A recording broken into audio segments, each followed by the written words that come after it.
Finally आजचा दिवस खूप छान निघाला, कारण नीराला बरं वाटायला लागलं. बरेच दिवस झाले नीरा आजारी असल्यामुळे तिला घराच्या बाहेर निघता येत नव्हतं आणि आज ती अशी अर्ली मॉर्निंगला सकाळी सकाळी उठली. त्यामुळे विचार केला की आज नीराला खाली फिरायला घेऊन जायचं. त्यामुळे असं सोसायटीमध्येच आम्ही तिला फिरायला घेऊन गेलो आणि सोसायटीमध्ये फिरल्यानंतर मग आमच्या सोसायटीच्या बाजूलाच एक असं छानसं असं मंदिर आहे शेतामध्येच. मस्तपैकी अशी हिरवळ आहे आणि ते शेतामध्येच तिथे सेंटरला असं मंदिर आहे. बरेच दिवस झाले आम्हाला या मंदिरामध्ये येण्याची खूप जास्त इच्छा होत होती.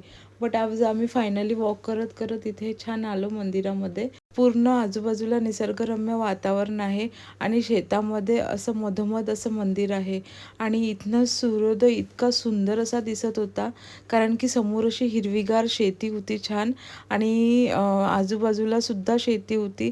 मंदिराच्या चारही बाजूला अशा छान सोसायट्या वगैरे आहे आणि त्याच्या सेंटरमध्ये शेतामध्ये असं एक मंदिर आहे. मंदिराच्या बाजूलाच ना असं छान मोठं चिंचेचं झाड होतं. त्यामुळे मी प्रणयला अशा मस्तपैकी इथे चिंचा तोडायला लावल्या. मंदिराच्या समोरचा व्ह्यू इतका सुंदर दिसत होता, कारण की मॉर्निंगला सूर्योदयाचा वेळ होता आणि खाली छान असं हरभऱ्याच्या शेती केलेली होती. हिरवी हिरवीगार वातावरण आणि प्रसन्न असं वाटत होतं तिथे गेल्यानंतर. आणि इथे बोल्लाई मातेचं असं एक मंदिर आहे. मंदिराच्या समोरचा परिसर सुद्धा बराच मोठा आहे आणि इथे लोक जेवण वगैरे सुद्धा देतात पर्सनली वगैरे आणि डबे पार्टी करायला सुद्धा अतिशय सुंदर अशी जागा आहे. इतक्या साऱ्या चिंचा या झाडाला लागलेल्या होत्या ना. प्रणय इथे छान चिंचा तोडत होते आणि ते बघून नीराला खूप आनंद होत होता. नीरा पण तिच्या पप्पाची हेल्प करत होती.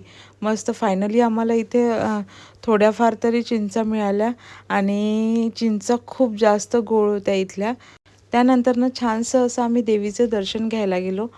मंदिराचं जे मेन गेट आहे ना ते बंद होतं, पण तिथनं आतमधली मूर्ती खूप स्पष्ट आणि खूप सुंदर अशी दिसत होती. इतकी सुंदर प्रसन्न अशी मूर्ती आम्हाला तिथून दिसली आणि छान असं आमचं देवीचं दर्शन झालं.